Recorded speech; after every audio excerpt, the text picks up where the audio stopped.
Doing good. What's going on? We good to start? Cameras? Yeah. All right, go ahead, guys. When you look at the pre-snap stuff that Flores and Stevens share, what are some things that kind of try to discern what's real and what's kind of trying to distract? Yeah, we strain a lot on understanding what's happening and what's occurring. In particular for us, we strain a lot on what's happening post-snap. Really, for defenses like this, it helps us a lot just as a starting point. Hey, what happens after the ball snap? But, knowing what's going on before the ball snap definitely helps you anticipate, helps you get, where you need to get to faster.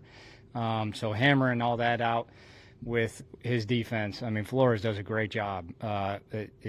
There's a lot of chaos, moving pieces going on. But then underneath it all, as you keep watching it, like they're extremely technically sound. They play their tail off. They hit. They do all the things a really good defense needs to do. And that's on top of how much they make you mentally strain. So it's a good challenge for us this week. Are there any extra elements to seeing all the stuff you just mentioned and seeing it done at a really high level against the system that you come from and the system that y'all run?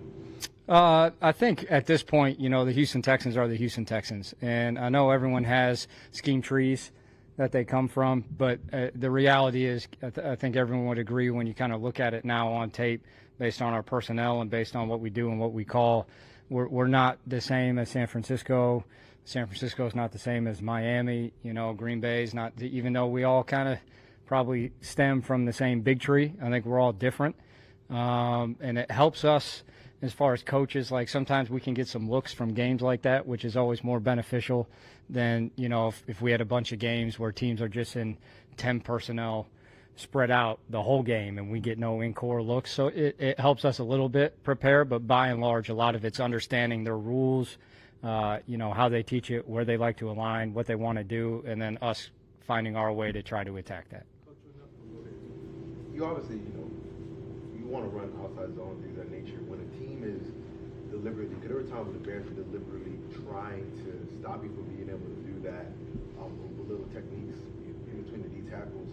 What's kind of balance of trying to find ways to overcome that and still run what you want to run and having to just not completely scrap it, but counter? What's kind of that balance between trying to counter it versus trying to fix it on the fly and still do what you want to do? Yeah, I think really all that comes down to is you just got to be good at what you do. When you're a good zone team, they're going to try to do things on the interior to make sure that you're not getting the guys to the second level. When you're a good gap scheme team, they're going to coach how second level backers take the double teams off. So there's nuance to every run scheme you do, and being able to handle the nuance and being able to handle the reactions that defenses have is really what we're all about. And I think that's what's so huge early in the year. We talk about it all the time here as an offense. We talked about it last year. I think you guys would have saw it last year. You're going to see it this year. Weeks 1 to weeks 8, that's where we make our team. And every year that team is different, and what we become is different. And we all need to grow through those eight weeks. And a lot of that comes back to, okay, what fundamentals do we own? What do we wind up just knocking out of the park after getting rep after rep after rep in games and putting that into action? Because we put that into action in training camp already. But when you get into games, it feels different. The people you're going against are different. The shells you're seeing are different. And being able to handle all that together is really what's so critical early on in the year. And that's something, we just continue to strain to do. We obviously, I can't tell you the offsets, can't give you the secret sauce, man, but there's offsets to it. But the starting point is we just got to own what we do. Cam Akers came into training camp just looking for an opportunity to make the team. And now, with potentially no Joe Mixon, potentially no Dameon Pierce, how important is it to have a running back with his experience being able to fill that role? Yeah, I think the big thing when you get guys that have played in the NFL a while and are experienced and are vets is they already know what it takes when they get in and the lights are on and they know how much they have to prepare. They know how much they have to own the plan to the smallest detail, but as it pertains to a running back, maybe where a run is supposed to hit. the subtleties of protection, especially against a defense like this that strains you mentally on your protection.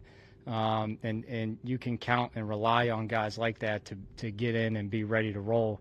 We really do that all the way across the board. I think the time we devote to the most is our young guys, our rookies, our guys on practice squad. I mean, we have extra time allotted for them to try to instill in them that same process. Do you think? I think he was next. Sorry, man. Do you believe the lack of kind of explosive plays that you're kind of seeing as a product of what defenses are doing to adjust to offenses? I know y'all. Are you talking about us or around the NFL? I thought we had like 9 last week. Well, not particularly. I guess around the NFL. And when I say explosive plays, I mean like a lot of the kind of like the deep balls that go more than 20 yards. You're talking about the pass game discussion. Correct. Yeah, I got you. I think some of that has to do with there's a lot of young quarterbacks in the NFL, and I think some of it has to do with scheme wise, like how do you help young quarterbacks just get into a rhythm and go play. It also is, defenses have changed. Like the NFL goes through a lot of different patterns. Even since I was on offense 4 years ago, what we were seeing as far as what defense shells they gave you, how they played you in their different techniques is very different than it is now. Like I know specifically as far as us, we're getting a lot of 2-shell right now. And I would have said a year or 2 years ago, like there was very little of that. And how you respond to that, how you react to that, how you approach teams that like at the end of the day are going to do everything they can to try to take away explosive plays and give up, shorter passing is our job on offense. And then eventually they react and then you react, and it just keeps going back and forth with different ways of arriving at the answer. But I think right now it's kind of a combination of all those things. Defense is playing different shells, passing games being different, young guys in the NFL really getting their shot a lot earlier than I think, in previous years they would have at the quarterback position.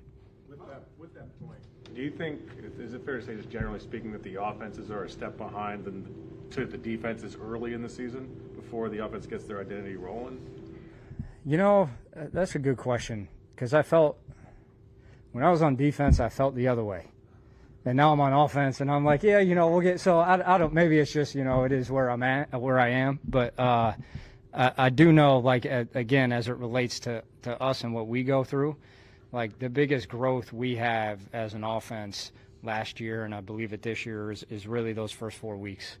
And some of that has to do with everything that happens in camp and in preseason. But how you really gain rapport with everyone. The front five having continuity, the guys on the edge, and the quarterback being on the same page route-wise, everyone being on the same page in protections as far as the pass game goes. Like there's a lot that goes into that, and I think the more you throw the ball early in the year, the more that stuff can show up against kind of what defenses are doing now. And I think as people get more used to it, it'll just pick up faster and faster. Perspective, how would you go ahead? More on Cam, just about specifically from a skill standpoint, where's some things you feel like he does well that suit your offense well? Yeah, he's great vision. He's been running, Ram zone scheme. He did the same thing in Minnesota. He's really good at reading that. We call it riding the wave, finding the right hole to hit. He always plays under control. When he sees it, he hits it. He finished physical. And he has really good contact balance, and I'd say those are the things that jump out with Cam. You pretty much see that every carry. How do you just have the balance between game planning and adjusting? Like you want to have a plan, but then when something happens, whether it's what the defense is doing or what you can't do or someone getting hurt, what is the balance between planning versus adjusting? Yeah, they both happen every game. You go into every game with a plan of what they're going to do and how you want to attack it. And a lot of times, obviously, they know that. And early in the game, particularly in the first quarter, you kind of go back and forth on trying to get the right look for us. They're trying to get the right look for them. And then it kind of settles down. And, every game, once you start getting through, particularly the second quarter, and both sides kind of see different things each other are doing, like you're going to adjust. And that happens all the time. You know, now some of the adjustments may be big. They may be things that you have to sit down, you have to talk through, and you got to wait till halftime to get that done. Some of the adjustments can be really quick, like, hey, instead of this, we're going to do this, or hey, let's make sure we point this. Or, I mean, there's a lot that can go into the adjustments, but it's a constant process of really having both. We're going to close with DJ, Sarge, John. Back to follow up on John and Will's question. How much do you think just the overall lack of development of offensive line has impacted how effective too high has been across the league? You know, maybe not just against you guys, but across the league. How much do you think the lack of development of offensive line has aided defenses when they go to that too high show? Yeah, I think that's tougher for me to answer because that probably dives into a lot more that's outside of just specifically what I'm familiar with, as far as, you know, what we do here, how we coach, and how we see it. I would say in general, a lot of the offenses in the NFL have emphasized the pass game more, and because you emphasize the pass game more, you got to give up something. And I think the run game in a lot of places is less emphasized, and that makes it a lot harder when they're dictating that you run the ball to still be able to take advantage of that, you know. And I guess I would point at us even last week as an example. I mean, we got a significant amount of two-shell defenses again.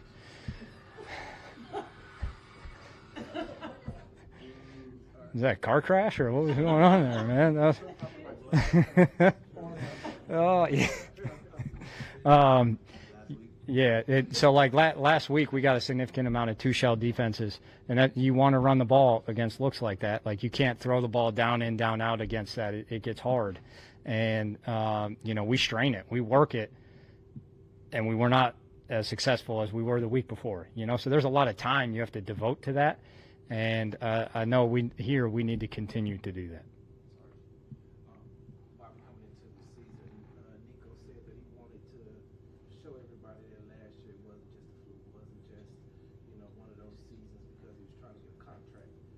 What have you seen from him in the first two games and the concerted effort that he put in the offseason to do what he's doing right now? Yeah, what's awesome about Nico, Nico's a special individual. You know, he's the same guy as he was last year. He's someone that's extremely motivated.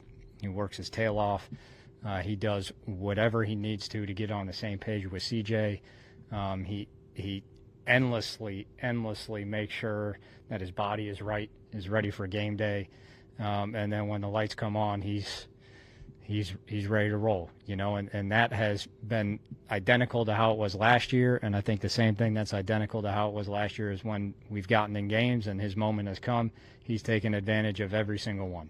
You know, I can't say enough good things about him.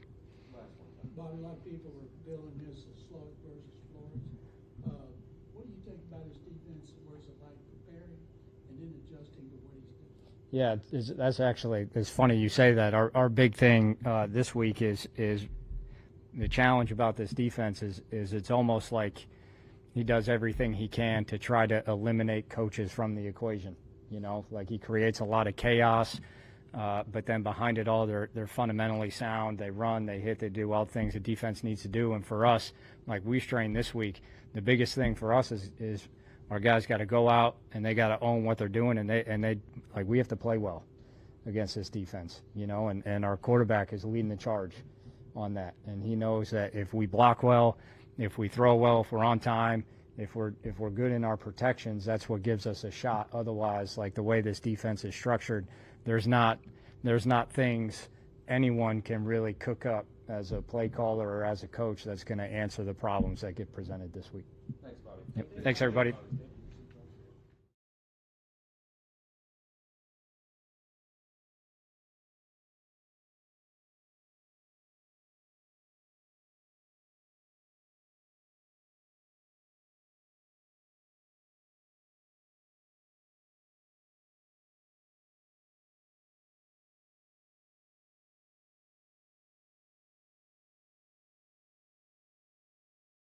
Darnold, it's an improvement league. Looks like a very improved quarterback. Mm-hmm. What do you see specifically from him that he's doing well?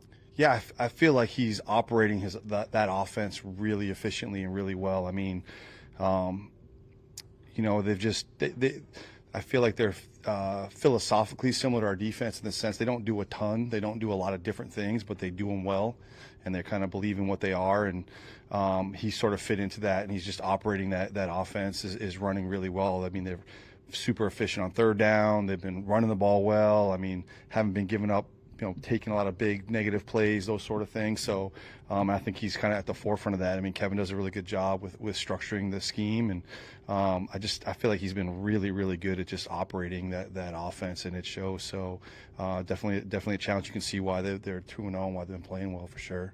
And how would you describe Neil as a technician? Who? The physical attributes are obvious. Who? Daniel Hunter. Oh, sorry, yeah. He seems to have a craft that he's almost perfected. The technical aspects of what he does to be so effective. How would you describe that? Yeah, he spends a lot of time working that craft. You see, like even this heat, staying after practice and things like that. Don't, he's a very fundamentally like handwork. Like walks through all of his rushes that he wants to execute to make sure his footwork's right. Just constantly out there, like. There'll be an offensive period. He's in the back talking about something or asking about, he's just very into working. You said it, working his craft, and almost to a perfectionist level. So it's actually really cool watching him work. Even like one-on-ones, we had one-on-ones today.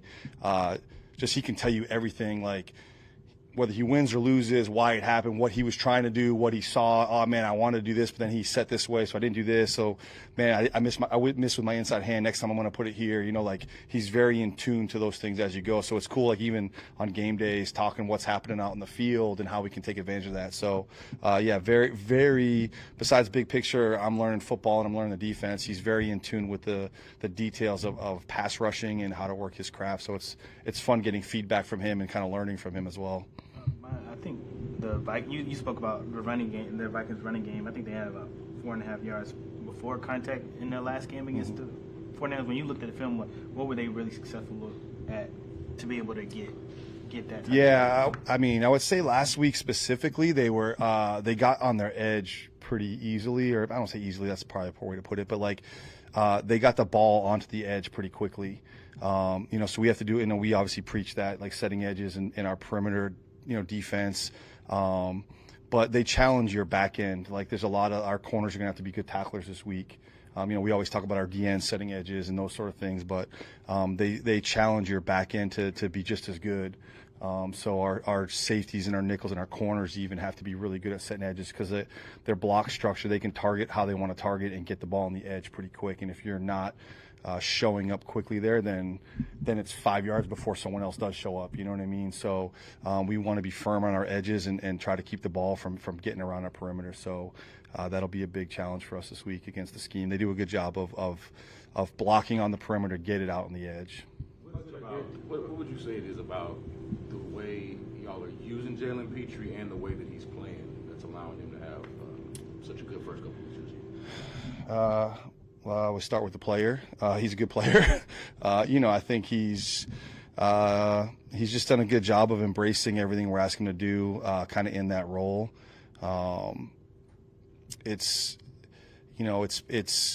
been good for us to be able to play him down where he's been playing so far, and it kind of frees us up. We haven't changed a lot of personnel groups. Like he's such a versatile player in terms of run game, pass game, zone coverage, man coverage. Like he's really embraced a lot of things we're asking him to do, and to have that tool and that weapon to use him, and it frees us up to do some things and not get caught in some stuff. So we're just trying to keep evolving that position for him. But I mean, Jalen's a really good football player, and he's smart, and he's tough, and he's fast, and he's everything you want to be about. What we believe in from a emotional standpoint and how he plays and our style and swarm. And I could just list every attribute you want. So, I mean, it starts with him as a person, as a player, but his abilities to sort of play in the run game and the pass game from some of those roles have helped us sort of free us up to do some different things with him. So hopefully he keeps evolving and growing in that role. But it's been an amazing start, and had a really good game the other night for sure. You've had a year too with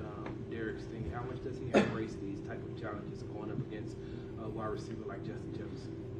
Yeah, I think all our guys, we know the challenge on hand with arguably the best, if not, one of the best receivers in the league. And, Sting has a history with him from college and those sort of things. And, I think all our guys like Sting, definitely he turned the lights on and we had a Sunday night game against DJ Moore was a good receiver and Sting rose to the challenge there. So I think all those guys, any good football player wants to go against the best and challenge himself and sort of measure up and I think Sting's certainly looking forward to playing, but I think Kamari is too. So we'll see how that goes.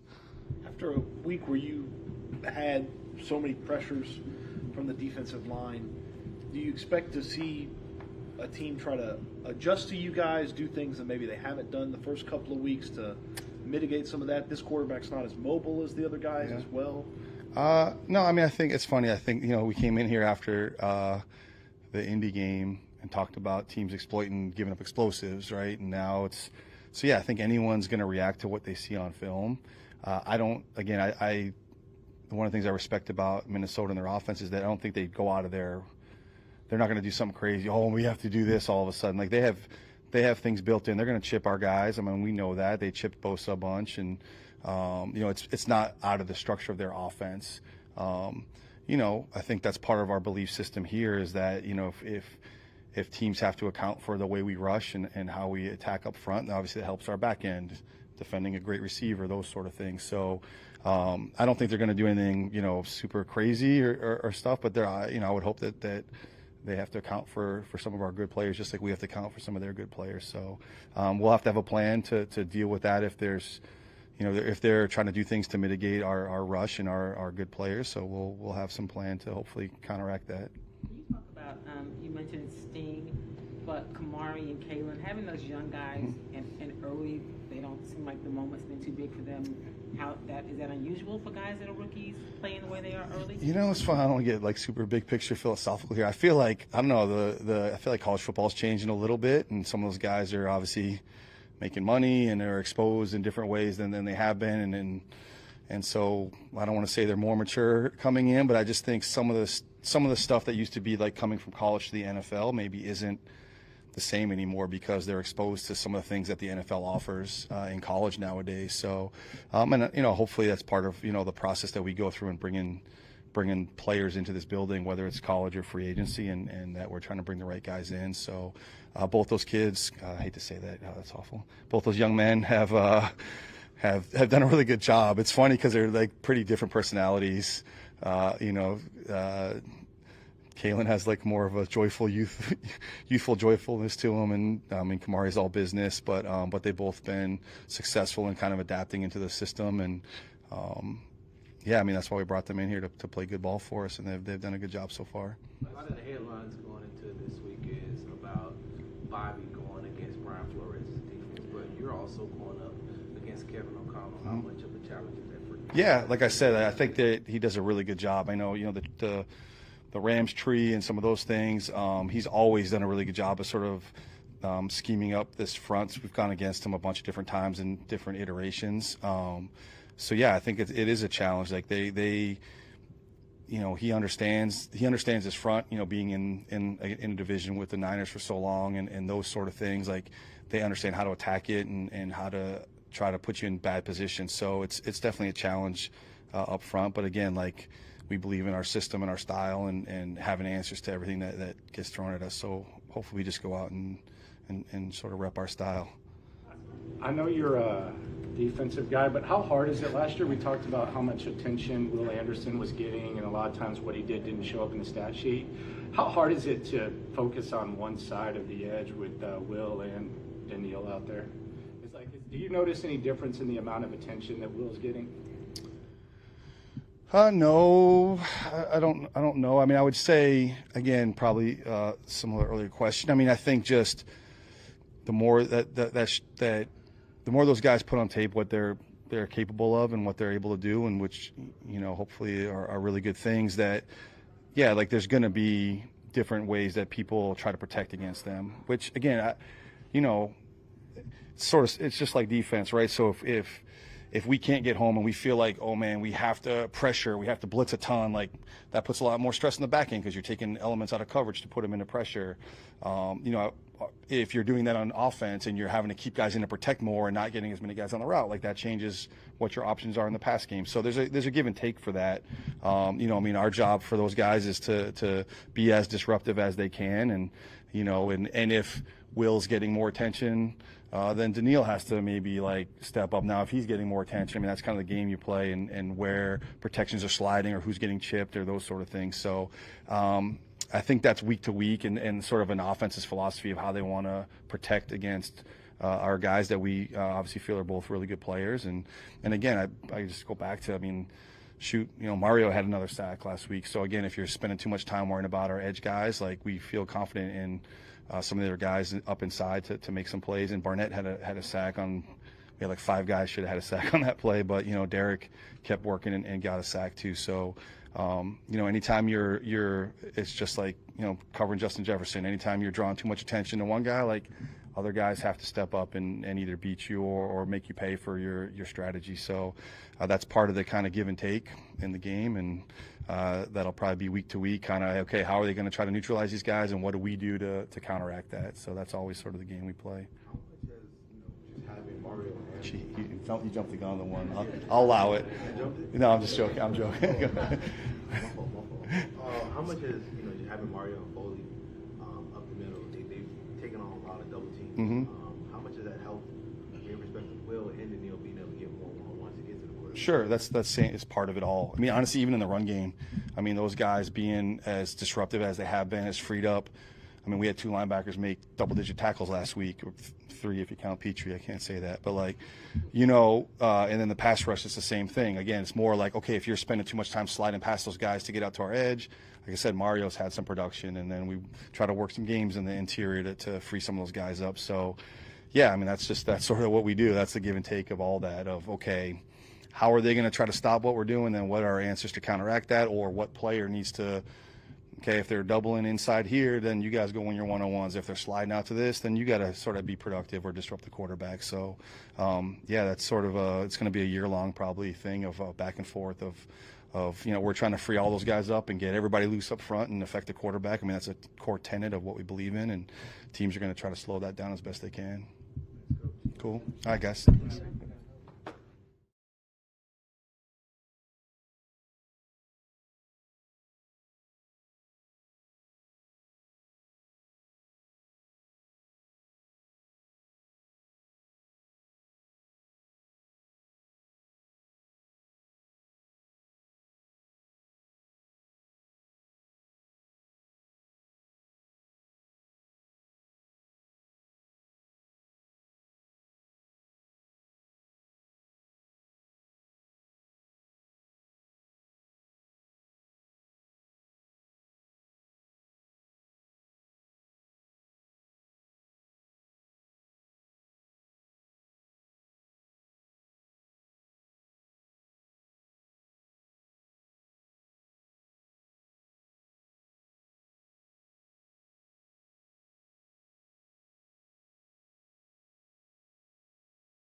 Very, very excited for this challenge.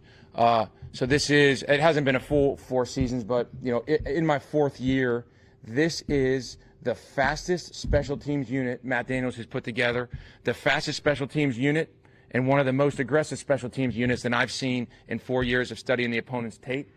In division, you have more familiarity, so it's a foreign team to us.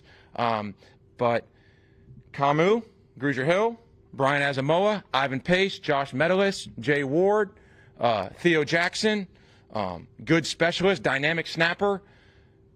And, for an older snapper, the guy's 37, he's ripping it. And young rookie kicker, I think he's the all-time scoring leader. If that's not accurate, you can fact check me in college football with Alabama Reichert. So, man, it's going to be a challenge. So matchups are key. It's a player's game, not plays, and going to try and find a way to take advantage or gain an advantage for our football team on Sunday. So, questions? How do you? Go ahead. Waits actually said one of the reasons he's kicked 6 out of 6 long distance.